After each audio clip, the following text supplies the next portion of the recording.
Hi hello నమస్తే welcome to Manan TV.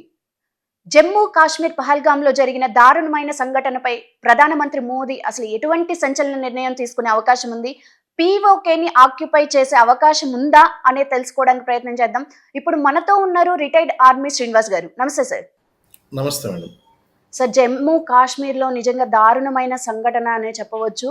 ఏకంగా 26 మంది అమాయకులమైన టూరిస్టుల్ని టెర్రరిస్టులు విచక్షణ రహితంగా పిరికి పందల్లాగా ఆర్మీ దుస్తులతో వచ్చి వాళ్ళని చంపేయడం జరిగింది. అసలు ఈ సంఘటన మనం ఎలా చూడాలి? ఇది చాలా దిగ్భ్రాంతికి గురి చేసినటువంటి అంశమండి. కారణం ఏంటి అంటే, టెర్రరిస్టులు ఎప్పుడు కూడా ప్రజల్లో కొన్ని భయకంపితుల్ని చేయడానికి చేసేటువంటి చర్యల్లో ఇటువంటి దాడులు ఒకటండి. కారణం ఏంటి అంటే, కాశ్మీర్‌లో సాధారణమైనటువంటి పరిస్థితులు నెలకొంటున్నటువంటి ఈ సమయంలో ఇలాంటి చర్యలు చేపట్టడం అనేటువంటిది నిజంగా కొంచెం ఆలోచించుకోవాల్సినటువంటి విషయం అండి. అక్కడ కాశ్మీర్ అనేటువంటి దాని మీద మనం శాంతి భద్రతలు అనేటువంటిది బాగా మనం అమలు చేయడం, దాన్ని అలాగే ఉగ్రవాద చర్యలనేటువంటివి కంట్రోల్ చేయడం, ఇవన్నీ కూడా మింగుడు పడినటువంటి విషయాలు. వీటికన్నిటికి ఎగనెస్ట్‌గా ఇప్పుడు సడెన్‌గా వీళ్ళు అటాక్ చేయడం, ప్రపంచ దేశాల యొక్క దృష్టిని ఆకర్షించడానికి వాళ్ళు ప్రయత్నించడం అనేటువంటిది నిజంగా ఇది శోచనీయమైనటువంటి అంశం అండి. సార్, అయితే ఈ దాడి వెనుక పాకిస్తాన్ ఉన్నట్టు అని కన్ఫర్మేషన్ మనకైతే ఇప్పటివరకు రాలేదు. కానీ పాకిస్తాన్ పాత్ర ఉంది అని అయితే బయట వార్తలు ఇప్పుడు దీని వెనకాల ఉన్నటువంటి సంస్థ మనకి లష్కర్ ఇ తైబాకి అనుబంధంగా ఉన్నటువంటి సంస్థ. అయితే లష్కర్ ఇ తైబా యొక్క ఈ శిక్షణా శిబిరాలు ఎక్కడున్నాయి? ఇవన్నీ కూడా పాక్ ఆక్యుపైడ్ కాశ్మీర్‌లో ఉంది. ఈ పాక్ ఆక్యుపైడ్ కాశ్మీర్ అనేటువంటిది ఎవరి ఆధీనంలో ఉంది? పాకిస్తాన్ ఆధీనంలో ఉందండి. అవును. సో, అది డైరెక్ట్‌గా చెప్పకపోయినా, అది చెప్పకనే చెప్పేటువంటి విషయం ఏంటి అంటే, ఈ దాడి వెనకాల పాకిస్తాన్ అంటే కాశ్మీర్‌లో ఏ విధమైనటువంటి సమస్య వచ్చినప్పటికీ కూడా మనకు మొదట ఆహ్, ఇక్కడ ఉన్నటువంటి సమస్య ఏంటి అంటే పాకిస్తాన్ యొక్క హస్తం ఖచ్చితంగా ఉంటుందండి. పాకిస్తాన్ యొక్క హస్తాన్ని ఏ విధంగా మనం చెప్పాలి అంటే ఐఎస్ఐ, పాకిస్తాన్ యొక్క సీక్రెట్ సర్వీస్ ఏజెన్సీ, ఆ యొక్క ఐఎస్ఐ సంస్థ ఏదైతే ఉందో, ఐఎస్ఐ సంస్థకి పాకిస్తాన్ ఆర్మీకి మధ్య ఉన్నటువంటి సత్సంబంధాలు. ఈ 2 సంస్థలకి మరియు ఉగ్రవాద సంస్థలు, సీమాంతర ఉగ్రవాదాన్ని పోషించేటువంటి ఆల్ బదర్, లష్కర్ ఇ తైబా, హిజ్బుల్ ముజాహిద్దీన్, ఇండియన్ ముజాహిద్దీన్ ఇలాంటి దళాలు ఏదైతే ఉన్నాయో, ఈ యొక్క ఉగ్రవాద దళాలన్నీ కూడా పాకిస్తాన్ యొక్క కంట్రోల్‌లో ఉన్నాయండి. కాబట్టి ఈ యొక్క చర్యల వెనకాల పాకిస్తాన్ ఉన్నది అనేటువంటిది ఖచ్చితమైనటువంటి అంశము. రైట్. సార్, అయితే మన భారతదేశంలో ఆర్మీ వ్యక్తిని చూసినా, ఆర్మీ దుస్తులను చూసినా ఎంతో ధైర్యం ఉంటది. కానీ ఇక్కడ పరిస్థితి చూసుకుంటే ఉగ్రవాదులు ఆర్మీ దుస్తులు ధరించి ఇటువంటి పని చేశారు. దీనిపై మీ అభిప్రాయం ఏంటి సార్? ఎందుకంటే అండి వాళ్ళకి యాక్సెస్ రావాలండి. ఇటువంటి పర్యాటక ప్రాంతాల్లో మనకి ఇండియన్ స్విట్జర్లాండ్‌గా పేరు పొందినటువంటి ఈ పహల్గామ్ ఏదైతే ఉందో, ఇక్కడ వేసవిలో అందరూ కూడా టూరిస్టులు అనేటువంటి వాళ్ళొస్తారు. ఇక్కడ ఈ మంచు కొండల్లోని వాళ్ళు ఆ స్విట్జర్లాండ్ ఎక్స్‌పీరియన్స్ అనేటువంటిది పొందుతారు. ఇది పర్యాటక పరంగా చాలా అట్రాక్టివ్ ప్లేసు. అలాగే ఉగ్రవాద పరమైనటువంటి కార్యకలాపాలు తక్కువగా జరిగేటువంటి ప్రాంతం అండి. మరి ఇటువంటి ప్రాంతాలకు వాళ్ళకి యాక్సెస్ ఈజీగా రావాలి అంటే గనక డిసెప్షన్‌లో భాగంగా ఆర్మీ ధరించి వీళ్ళు ఆర్మీ వాళ్ళే ఎవరైనా చూస్తే గనక ఆర్మీ వాళ్ళే అని చెప్పి వదిలేస్తారు వాళ్ళని. కాబట్టి ఆ విధంగా యాక్సెస్ పొందడం కోసం ఆర్మీ దుస్తులు ధరించారు. దీనివలన నిజంగా కాపాడడానికి వచ్చినటువంటి వాళ్ళు ఎవరైతే ఉన్నారో ఆర్మీ వాళ్ళు, వాళ్ళని చూసి భయపడి మమ్మల్ని చంపొద్దు అని చెప్పేసి వీళ్ళని భయపడినటువంటి పరిస్థితి అక్కడ కనిపించిందండి. ఇది ఒక డిసెప్టివ్ యాక్షన్ ప్లాన్. అంటే ఆర్మీ దుస్తులు ధరించి చేయడం అనేటువంటిది ఇది one of the action plan అండి వాళ్ళది. But it is very sad that. Yes. Sir, అయితే ఇప్పటి వరకు మోదీ గారు ఏ నిర్ణయం తీసుకున్నా సంచలనంగా ఉంటది. ఇప్పుడు జరిగిన సంఘటన పైన మోదీ గారు ఏ ఏ నిర్ణయం తీసుకునే అవకాశం ఉంది? అంటే పీఓకేని ఆక్యుపై చేసే అవకాశం అయితే ఉందంటారా? దీన్ని ఒక అవకాశంగా కూడా తీసుకోవచ్చండి. దీన్ని ఒక అవకాశంగా కూడా తీసుకోవచ్చు. బట్ పీఓకేని వెనక్కి తీసుకోవడం అనేటువంటిది it is not only a simple thing అండి. మనం ఎన్నో దేశాల్ని కాన్ఫిడెన్స్‌లో తీసుకోవాల్సి ఉంటుంది. ఇప్పుడు ఆల్రెడీ మనకి ట్రంప్ ఇతర దేశాలన్నీ కూడా వాళ్ళ యొక్క మద్దతు మన భారతదేశం వైపు ఉన్నట్టు, ఈ జరిగినటువంటి ఇన్సిడెంట్‌కి దిగ్భ్రాంతిని వాళ్ళు వ్యక్తం చేయడం, అన్ని రకాలైనటువంటి సహాయ సహకారాలు భారతదేశానికి ఉంటాయని వాళ్ళు చెప్పడం, ఇవన్నీ కూడా చాలా గ్రేటెస్ట్ అసెట్స్ ఆఫ్ ఇండియా అండి. మనకు బలాలు ఇవన్నీ కూడా. అయితే ఈ పాక్ ఆక్యుపైడ్ కశ్మీర్ అనేటువంటిది ఆక్యుపై చేసుకోవడం, దాని మీద స్ట్రైక్ చేయడం, దాన్ని వెనక్కి తీసుకోవడం అనేటువంటిది ఇది ఒక చారిత్రాత్మకమైనటువంటి నిర్ణయం అని నేను చెప్తాను. కారణం ఏంటి అంటే ఏదో సర్జికల్ స్ట్రైక్ చేయడమో, లేదో చిన్నది చేయడం అంటే అది నార్మల్ విషయం. కానీ పాక్ ఆక్యుపైడ్ కశ్మీర్‌ని వెనక్కి తీసుకోవడం అంటే we are going for war. మీరు టేక్ ఇట్ ఇన్ రైటింగ్ అండి. మనం యుద్ధానికి వెళ్తున్నాం అని అర్థం చేసుకోండి. కాబట్టి యుద్ధానికి వెళ్ళడం అనేటువంటిది చాలా సీరియస్ డెసిషన్. ఈరోజు ఇజ్రాయెల్ పాలిస్తాన్ మధ్యన ఏం జరుగుతుంది? రష్యా ఉక్రెయిన్‌ల మధ్య ఏం జరుగుతుంది? ఇవన్నీ మనకు తెలిసినటువంటి విషయాలే అండి. కాబట్టి ఇలాంటి సమయంలో మనం పాక్ ఆక్యుపైడ్ కశ్మీర్‌ని ఈ ఇన్సిడెంట్‌ని అడ్డుపెట్టుకొని మనం వెనక్కి తీసుకోవడానికి ప్రయత్నించడం అనేటువంటిది ఒక రకంగా ఇండియా, పాకిస్తాన్ మీదకి యుద్ధం ప్రకటించడమే. కాబట్టి ఇది అంత ఈజీగా తీసుకునేటువంటి నిర్ణయం కాదు. కాబట్టి ఆలోచించి తీసుకోవాల్సినటువంటి నిర్ణయం.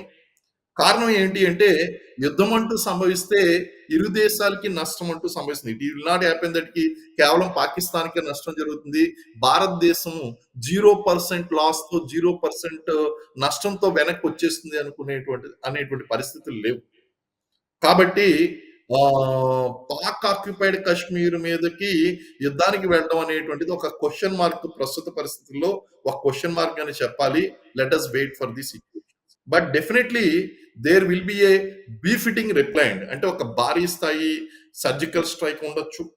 లేకపోతే వీళ్ళ యొక్క స్థావరాలు ఏదైతే ఉన్నాయో ఆ స్థావరాల మీద అటాక్స్ అనేటువంటివి జరగచ్చు ఖచ్చితంగా. But there will be a sensational befitting reply will be there. కారణం ఏంటి అంటే అక్కడ ఉన్నటువంటిది మోడీ ప్రభుత్వం అండి.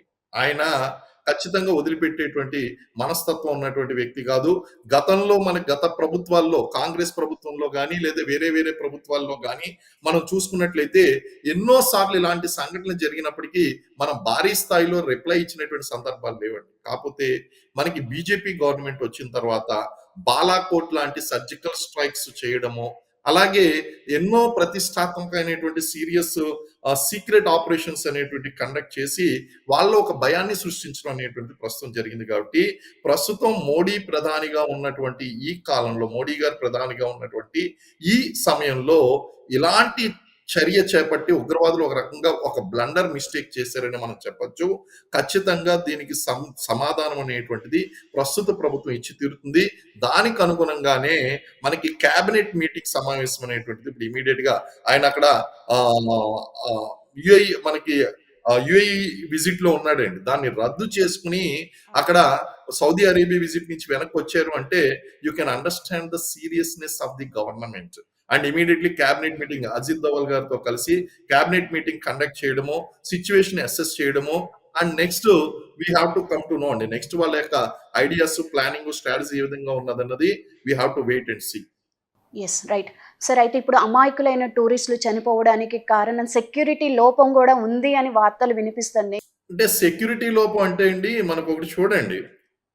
It is a vast area అండి. It is a vast area. Jammu Kashmir అనేటువంటిది first it is not a favourable terrains ఉన్నటువంటి కండిషన్స్ కాదు.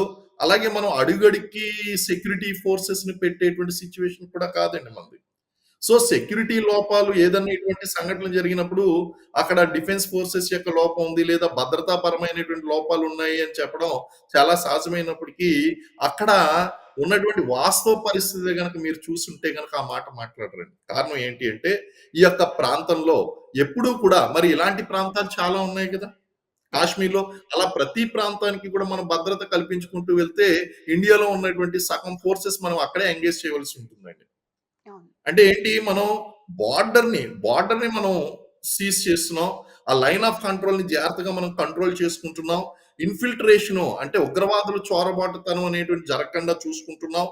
అటువంటప్పుడు ఇలాంటి సంఘటనలనేటువంటివి జరగడం చాలా సహజం. ఇప్పుడు మనం ఇక్కడ కూర్చొని ఉన్నామండి. మనం కూర్చొని ఉన్నటువంటి చోట ఉగ్రవాదులు నిర్ణయించుకున్నారంటే వాళ్ళు రాకూడదు. అంటే మరి చూడండి ముంబై తరహా దాడులు జరిగాయండి. ముంబైలో కూడా మీరు చూడండి వాళ్ళు డైరెక్ట్‌గా సీ కోస్ట్ ద్వారా వాళ్ళు ఎంటర్ అయ్యారు. కసబ్ బృందం వాళ్ళు ఎంటర్ అవ్వడం.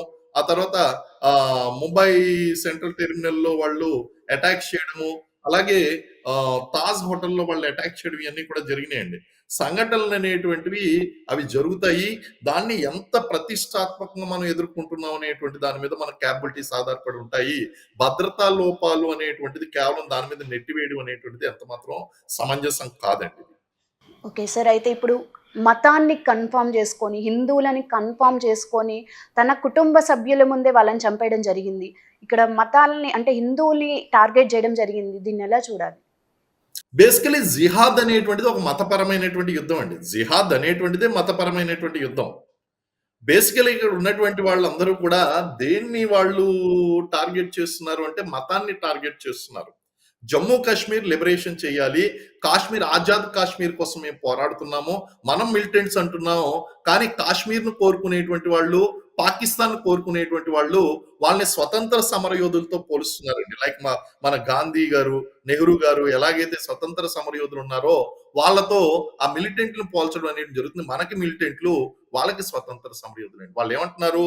ఈ జిహాద్ యొక్క పోరాటంలో మేము చనిపోయినా సరే మేము జన్నత్‌కి వెళ్తాము అని చెప్పేసి ఒక రకమైనటువంటి ఊహా ప్రపంచంతో వాళ్ళు నివసిస్తున్నారండి. మతం అనేటువంటిది ప్రధాన పాత్ర పోషిస్తుంది ఇక్కడ. మతం అనేటువంటిది చాలా చేస్తుంది. పాకిస్తాన్ అనేటువంటిది ఒక Islamic country, Islamic nation.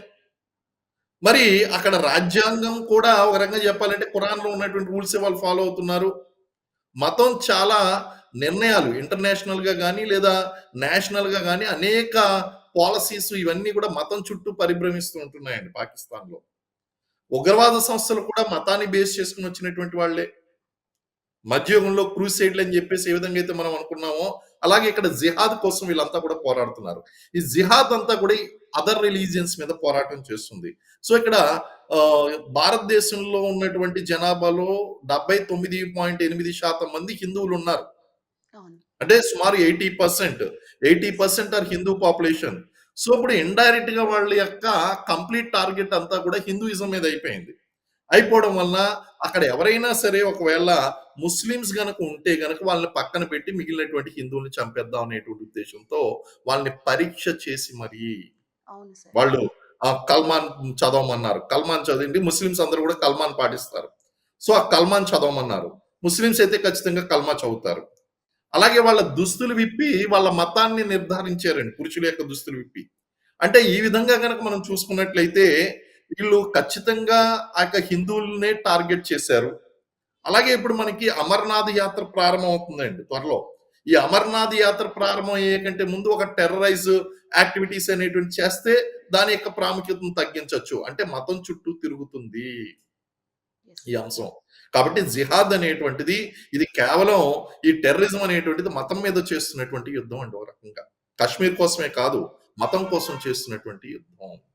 Sir ఇప్పుడు ఈ అదండి. సంఘటనతో కాశ్మీర్ అంటే అందమైన ప్రాంతం నుండి కాశ్మీర్ అంటేనే భయం అనే భావన వచ్చేసింది ఇప్పుడు జనాల్లో. ఇప్పుడు టూరిజంకి ఇక కాశ్మీర్ అంటేనే ఇంట్రెస్ట్ కూడా చూపిచ్చరు. సో ఈ సంఘటనతో కాశ్మీర్ టూరిజం అనేది ఆగిపోయే అవకాశం ఉందంటారా? ఖచ్చితంగా లేదండి. కారణం ఏంటి అంటే గతంలో పోల్చుకున్నటువంటి సంఘటనలు చూస్తే ప్రస్తుతం కాశ్మీర్ చాలా ప్రశాంతంగా ఉందండి. గతంలో పోల్చుకున్నటువంటి సంఘటనలు గనుక చూస్తే. అయితే ఇలాంటి చెదురుమదురు సంఘటనలు వాళ్ళ భయకంపితులు వాళ్ళ ఉద్దేశ్యం ఏంటి అంటే ఇక్కడ టూరిజాన్ని ఎఫెక్ట్ చేయడం అనేటువంటిది ఖచ్చితమైనటువంటి ఉద్దేశ్యము. యెస్.